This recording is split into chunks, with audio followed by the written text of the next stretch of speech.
இல்லையா? அனைவருக்கும் வணக்கம். கோல்டு மெடலிஸ்ட் இந்தி கைட் வழங்கும் கற்க கசடர நிகழ்ச்சிக்கு தங்களை வரவேற்பதில் பெருமகிழ்ச்சி அடைகின்றேன். सबको सादर प्रणाम. गोल्ड मेडलिस्ट हिंदी गाइड प्रस्तुति कर्क कसदर कार्यक्रम पर आप सबका हार्दिक स्वागत है.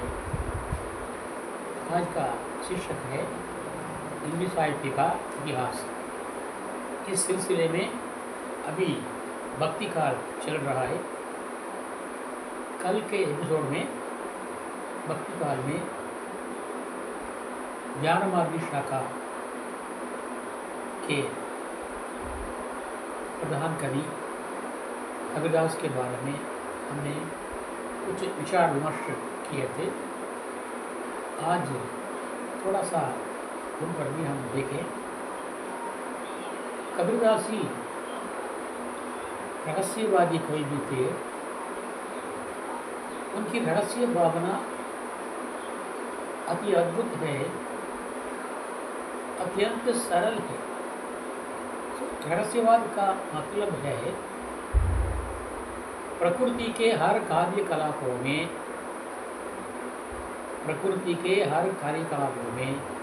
जीवात्मा परमात्मा को देखना रहस्यवाद है. अच्छा, एक और वाद है छायावाद. इसके बारे में अलग रूप से चर्चा करेंगे. फिर भी आपको थोड़ा सा संक्षिप्त विवरण देना आवश्यक है, ऐसा मैं समझता हूँ. प्रकृति के हर कार्यकलापों में मानवता को देखना छायावाद है. प्रकृति के हर कार्यकलापों में मानवता को देखना छायावाद है. प्रकृति के हर कार्यकलापों में जीवात्मा परमात्मा को देखना रहस्यवाद है. प्रकृति के हर कार्यकलापों में मानवता को देखना छायावाद है. एक मिसाल के तौर पर यानी उदाहरण के तौर पर एक फूल वो सुबह सुबह खिलता है, शोभादायक है, उसमें सुगंध भी है, सब उसको चाहते हैं. नारियाँ चाहती हैं, भ्रमरें चाहती हैं, सब उसको चाहते हैं. वो खरीदा भी जाता है और भगवान के मूर्तियों पर चढ़ाया भी जाता है, पूजा भी जाता है. लेकिन वही शाम को क्या होता है? शाम को क्या होता है? वो सूख जाता है, यानी मुरझा जाता है. लेकिन अब मुरझाने के बाद अब उसको कोई नहीं पूछता. मुरझाने के बाद अब उसे कोई नहीं पूछता. तो जिस नारी ने उसे स्नेहपूर्वक प्रेमपूर्वक अपने बालों में रख करके उसे अपने अलंकार का साधन बना लिया था, वही नारी उसको लेकर के उठा करके कूड़ा करकट में फेंक देती है. अब उसका हाल बेहाल हो गया है. इसको एक कवियत्री ने देखा.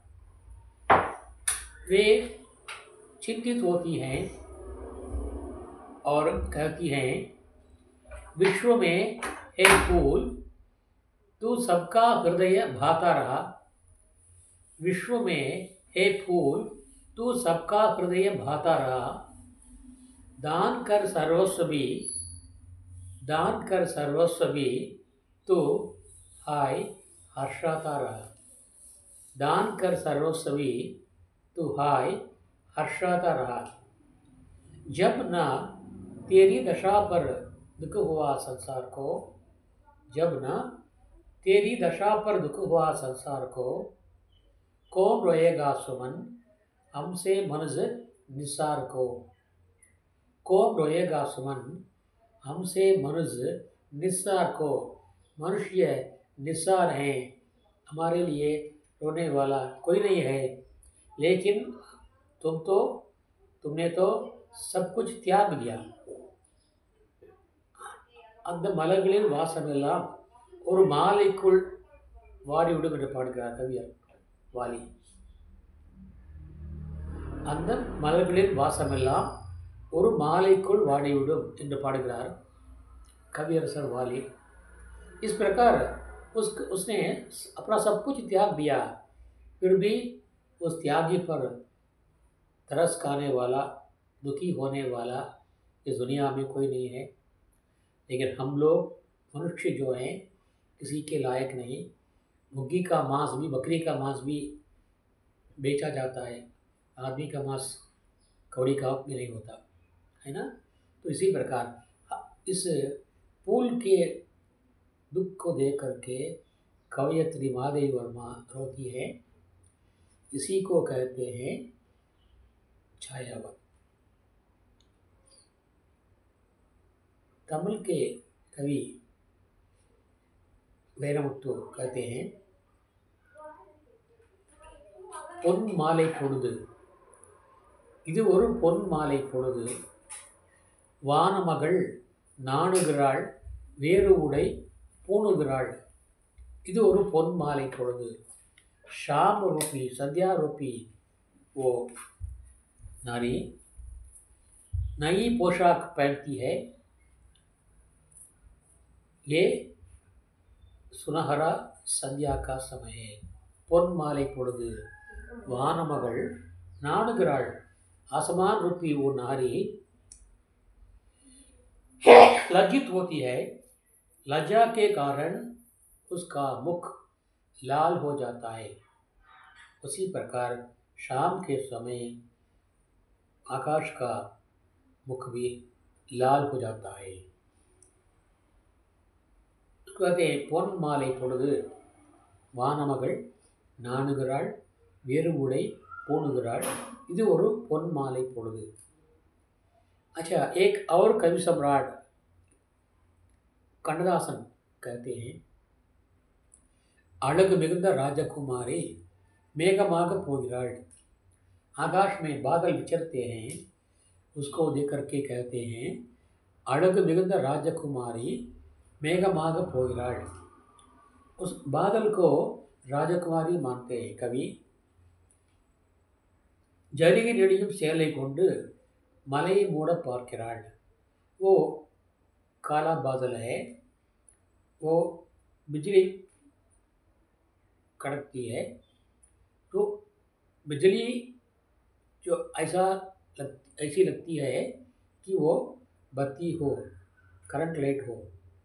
सो हम जरिगी नड़ियम सेले कोंड जो साड़ियाँ बुनी जाती हैं तो किनारे पर जरी लगा जाती है. वो जरी क्या है, चमकती है. जरी नड़ियम सेले कोंड मलई मूड पार्क्கிறாள். वो पहाड़ को ढकना चाहती है.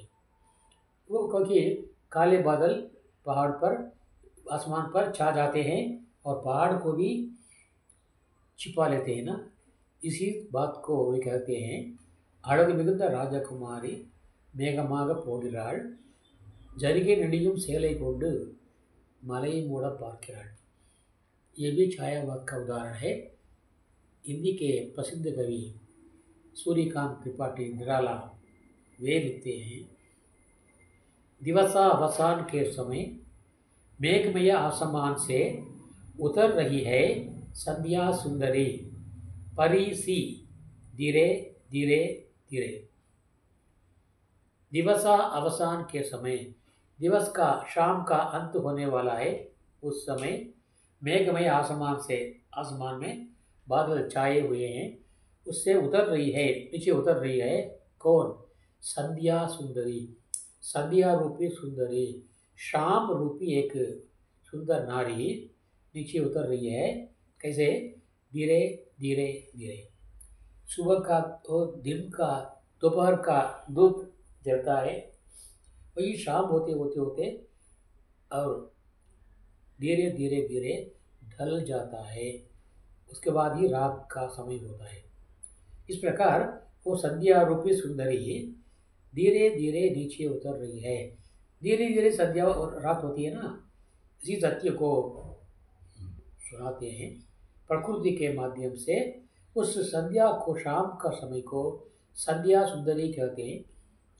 निराला जी दिवसा अवसान के समय मेघमय आसमान से उतर रही है संध्या सुंदरी परी सी धीरे धीरे धीरे। इसी को छायावाद कहते हैं। रहस्यवाद वो होता है प्रकृति के हर कार्यकलापों में जीवात्मा परमात्मा को देखना रहस्यवाद है।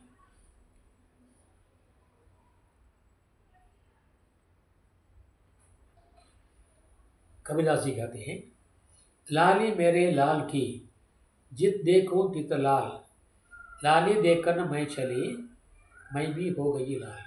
ये जीवात्मा तपस्या के द्वारा, ध्यान के द्वारा, योग के द्वारा, योगा के द्वारा वो जीवात्मा परमात्मा में लीन हो जाती है।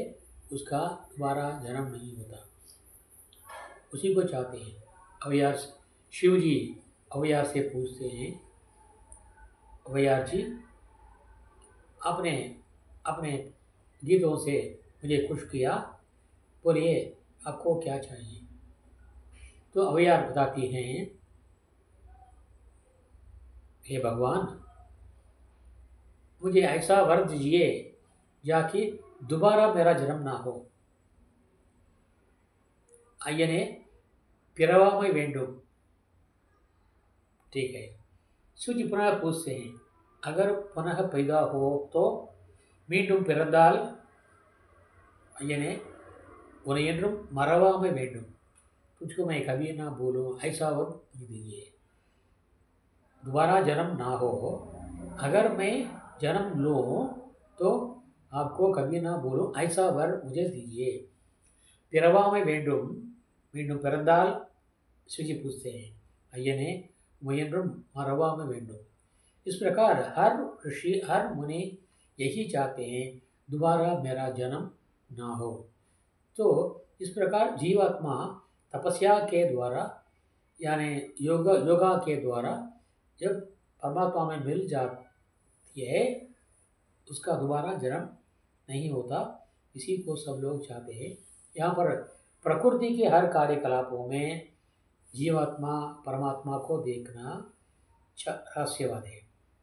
जैसे कबीरदास जी लिखते हैं, लाली मेरे लाल की जित देखूं तित लाल, लाली देखकर मैं चली मैं भी हो गई लाल।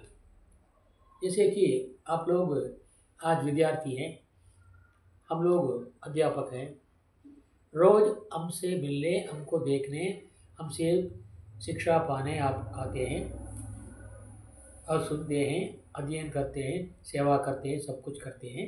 लेकिन वो दीक्षांत समारोह में दीक्षा खत्म होने के बाद, पढ़ाई पूरी होने के बाद, पहले अब जो छात्र थे आप भी अध्यापक बन जाते हैं, छात्र भी अध्यापक बन जाता है। मतलब अध्यापक को देखने के लिए जाते जाते छात्र भी अध्यापक बन जाता है। उसी प्रकार परमात्मा की खोज करते करते जीवात्मा भी परमात्मा में मिल जाता है। इसको कहते हैं अद्वैत भावना, वही रहस्यवाद है।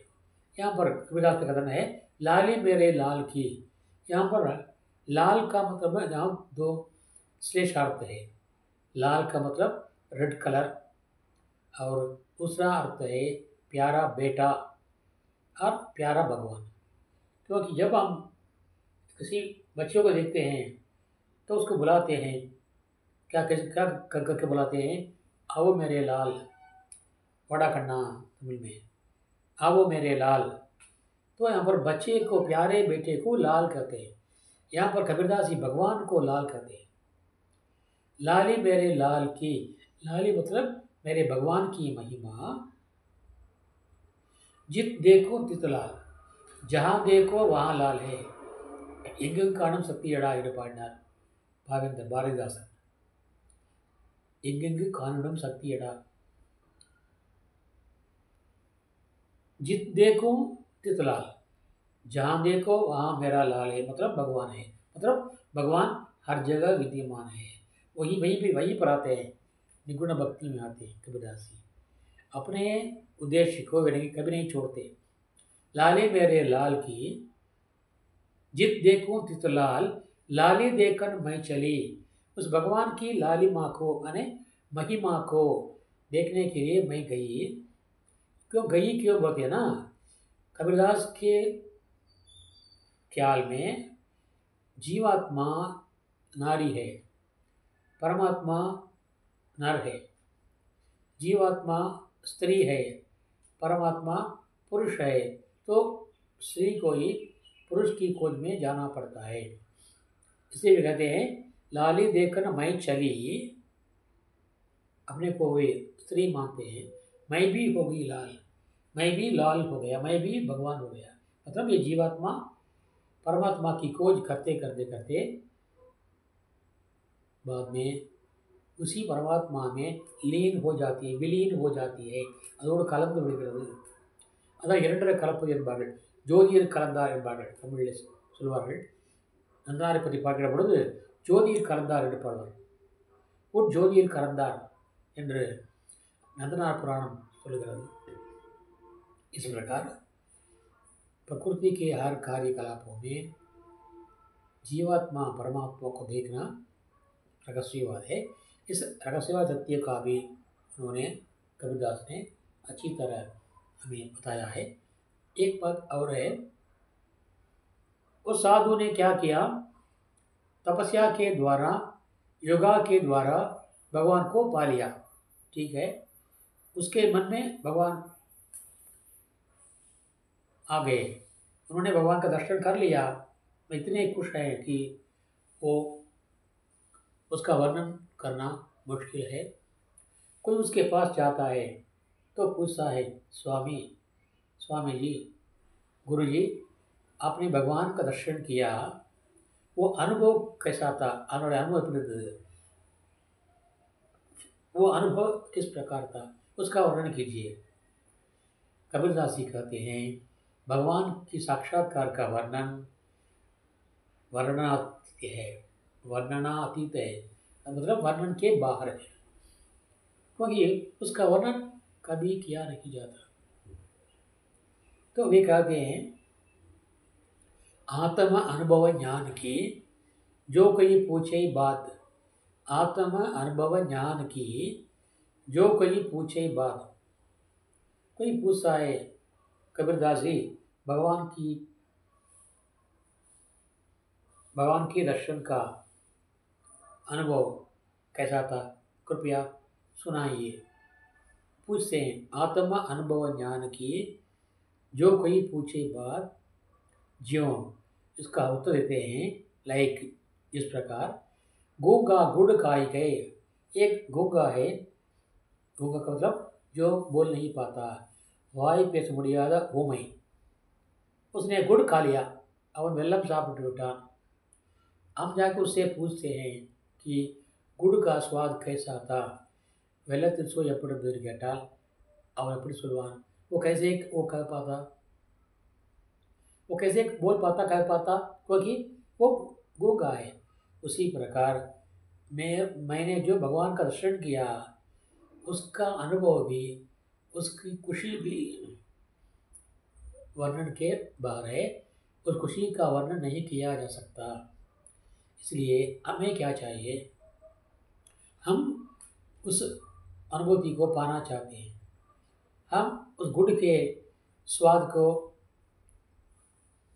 देखना चाहते हैं टेस्ट करना चाहते हैं तो हमें क्या करना चाहिए हमें स्वयं गुड़ को लेकर के खाना चाहिए ये उसका मतलब है अगर आत्मा अनुभूति की महिमा जानना हो तो हमें भी उसका प्रयत्न करना चाहिए तपस्या करनी चाहिए उसी के द्वारा भगवान को पाना चाहिए तब हम लोगों को पता चलेगा कि भगवान की अनुभूति क्या है भगवान के दर्शन करने का वो सुख किस प्रकार है कैसा है इसीलिए कई हमारे कबीरदास जी कहते हैं, अनुभूति के द्वारा किया जाने वाला जो ज्ञान है वो पक्का होता है। एक बच्चा है, वो चूल्हा जल रहा है, वो चूल्हे को छूने के लिए जाता है, नहीं जानता कि वो वो अग्नि की आग की लपटें गर्म होती हैं, हमारा हाथ जल जाएगा छूने से। हम उसको कहते हैं नहीं मत, नहीं मत जाना, मत जाना, मत जाओ, मत जाओ, लेकिन वो नहीं मानता है। तुरंत वो वहाँ पर जाता है, उसको छूता है तो जलन होता है, तो तुरंत उंगली को हटा लेता है। दूसरी बार वो क्या उसको छुएगा क्या? नहीं। क्यों? उसको अनुभव हो गया, प्रत्यक्ष अनुभव हो गया, उसको मालूम हो गया कि ये अग्नि जो है, आग जो है गर्म होती है और छूने पर हमारे हाथ या उंगली जल जाएगी। इसका ज्ञान उसको अनुभूति के द्वारा हो गया, इसलिए दोबारा वो कार्य नहीं करेगा। और अनुभूति के द्वारा जो अनुभव हमें मिलता है उसका वर्णन हम नहीं कर पाते। यही आत्मा अनुभव ज्ञान की जो कोई पूछे बात, जो गूंगा गुड़ खाए के कहे को मुख स्वाद, इस दोहे का आशय है। इस प्रकार कबीरदास ने अपने लक्ष्य की पूर्ति के लिए, मतलब भगवान का रूप नहीं है, निगुण भक्ति धारा के सिद्धांतों का प्रचार करने के लिए बहुत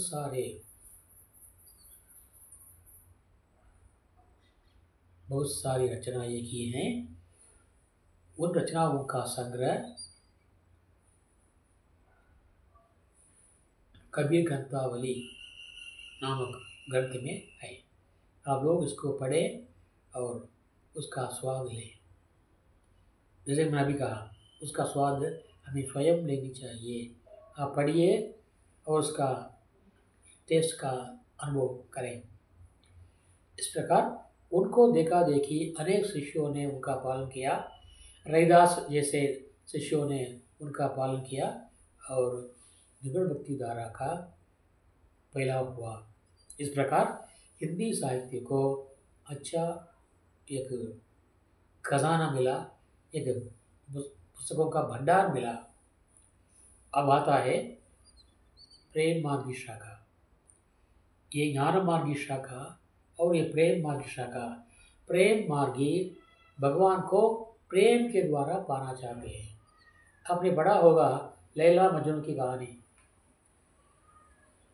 प्रेम मार्गी शाखा के आचार्यों का मत है कि परमात्मा स्त्री है, जीवात्मा पुरुष है। कबीरदास के मत में परमात्मा पुरुष है, जीवात्मा स्त्री है। लेकिन प्रेम मार्गी के विचार में परमात्मा स्त्री है और जीवात्मा पुरुष है। पुरुष ही को स्त्री की खोज में जाना पड़ता है, क्योंकि परमात्मा स्त्री होती है।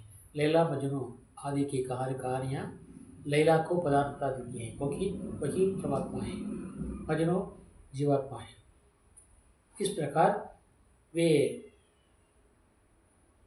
प्रेम मार्ग शाखा के कवि भगवान को स्त्री मानते हैं और जीवात्मा को हमको पुरुष मानते हैं। तो इन प्रेम मार्ग शाखा के प्रधान कवि हैं मलिक मोहम्मद जायसी। वे जायस नामक नगर में पैदा हुए थे, इसलिए उनका नाम पड़ा जायसी, मलिक मोहम्मद जायसी। ये प्रेम मार्गी अधिकांशतः मुसलमान होते हैं। ये मुसलमान भी उनका एक अलग पंथ है, उस पंथ को कहते हैं सूफी संत। वे लोग सूफी कहे जाते हैं। सूफी जो ऐसे होते हैं जो टोपी नहीं पहनते, मुसलमान लोग जो टोपी पहनते हैं, दाढ़ी बढ़ा लेते हैं, मूंछ नहीं रखते, वे लोग सूफी लोग टर्बन पहनते हैं। सूफी लोग, ये पंजाबी लोग सिख की तरह टर्बन पहनते हैं और सफ़ेद चोगा पहनते हैं, वाइट कलर। वो रंगीन कपड़े नहीं पहनते। सूफी संत जो होते हैं वो रंगीन कपड़े नहीं पहनते, सफ़ेद चोगे, वाइट गाउन चुलवाना। इस प्रकार ये वकील लोग पहनते हैं ना वर्दी, वो गोट वाइट कलर चोगे पहनते हैं। इनका मुसलमानों का रहन सहन खान अलग है। ये शांत प्रवृत्ति के होते हैं। मुसलमान भी ऐसे होते हैं, फिर भी आम तौर पर मुसलमान कुछ ज़रा तेज गर्म होते हैं, लेकिन सूफी संत जो होते हैं सॉफ्ट नरम होते हैं। ये गर्म होते हैं और ये नरम होते हैं। वे मांसाहारी होते हैं, ये शाकाहारी होते हैं। सूफी संत शाकाहारी होते हैं, प्रेम को ही अपना लक्ष्य मानते हैं। इसीलिए प्रेम के माध्यम से उन लोगों ने भगवान को पाने का प्रयत्न किया। इसी को प्रेम मार्गी शाखा कहते हैं। प्रेम मार्ग शाखा के प्रधान कवि मलिक मोहम्मद जायसी हैं। इनके द्वारा लिखा गया वो ग्रंथ पद्मावत जो प्रेम मार्गी शाखा का प्रथम महाकाव्य है। इसमें चित्तौड़ की रानी पद्मिनी, चित्तौड़ के राजा रतन सेन और सिंपल द्वीप की राजकुमारी पद्मिनी के मिलन का, प्रेम का वर्णन है। उसके बाद वो शादी कर लेते हैं। वो प्रेम की प्रधानता देने वाला काव्य है। रतन सेन वो सिंपल देव की राजकुमारी शशिव्रता के बारे में सुनता है। वो उसको ये भी मालूम है कि वो 7 समुद्र पार श्रीलंका में है, तो उसको पाने के लिए वो 7 समुद्र पार करके जाता है। बीच में बहुत सारे विघ्नों का सामना करना पड़ता है। अंत में वो उससे मिलता है, उससे शादी कर लेता है। इसका मतलब यह है कि जीवात्मा को परमात्मा को पाने के लिए 7 समुद्र पार करना पड़ता है।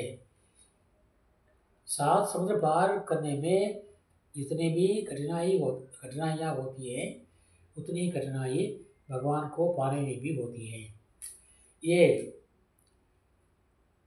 जीवात्मा और परमात्मा की कहानी को एक प्रेम आख्यान द्वारा, लव स्टोरी को मालूम है, प्रेम आख्यान के द्वारा प्रेम मार्गी कवियों ने बताने का प्रयत्न किया है।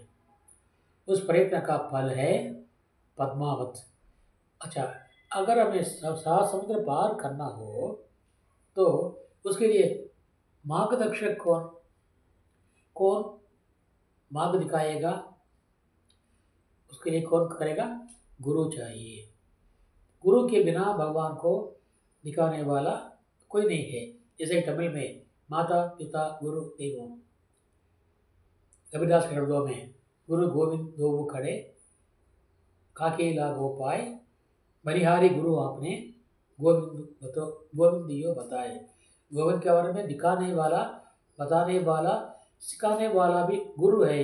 इसलिए मैं गुरु को पहले प्रणाम करूँगा, गुरु की वंदना पहले करूँगा, क्योंकि गुरु ही भगवान को दिखाते हैं। यहाँ भी पद्मावत में ही उस परमात्मा को पाने के लिए जाने का रास्ता बताने वाला गुरु है। उस गुरु के रूप में एक तोता है। उस काव्य में गुरु के रूप में एक तोता है। तो सामने जो अड़चने होती है, विलन लगा कायम सुवैकाद, विलन वेणु, हीरो वेणु, विलन वेणु। सो विलन के रूप में, कल्लाय के रूप में मोहम्मद है। इस प्रकार वो चलता है, वो कहानी चलती है। काव्य वो बहुत बड़ा ग्रंथ है, कम से कम 17 सर्गों का एक बहुत बड़ा महाकाव्य है।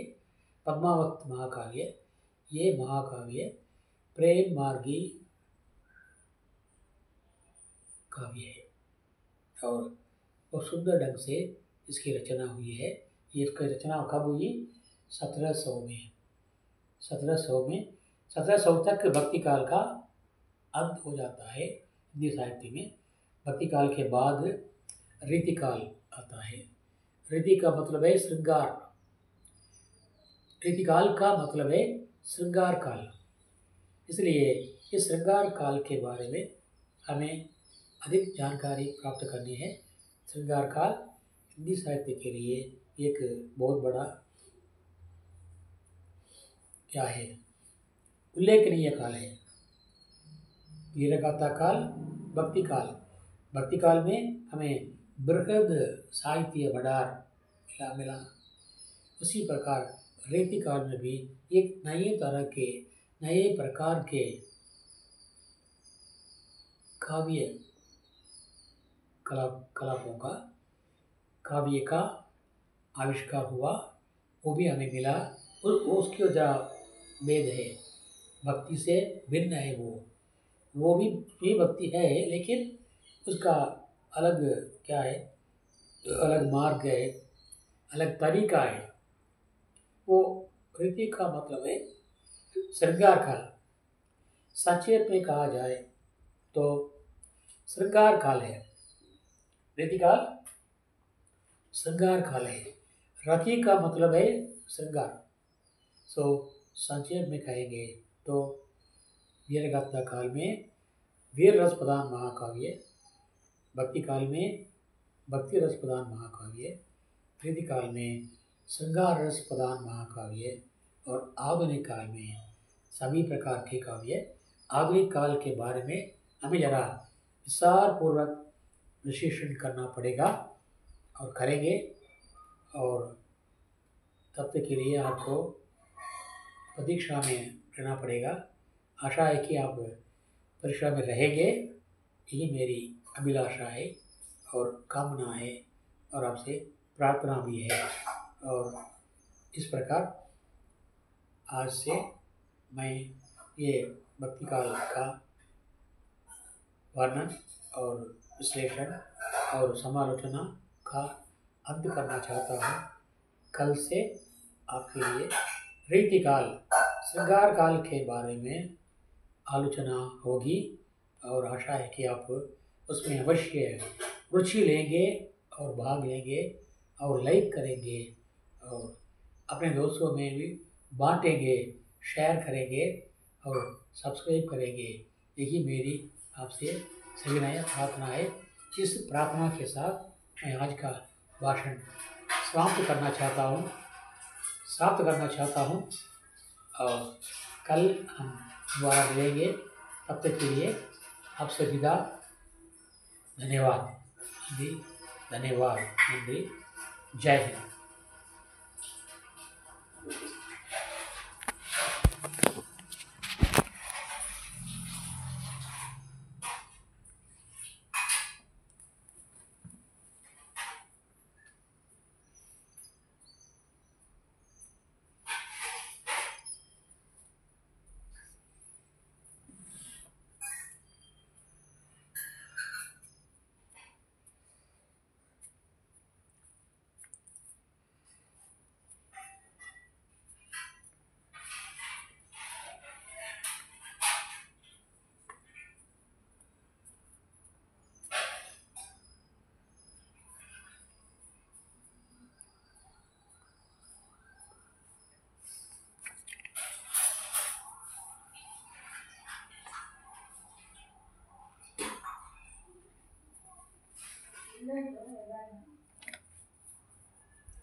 இது 7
ரொம்ப போனாங்க.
போனதில்லையோ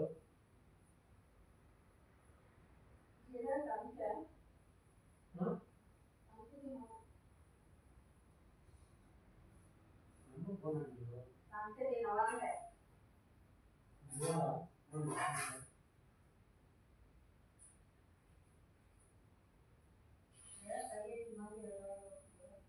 ஐக்கிய பாருங்க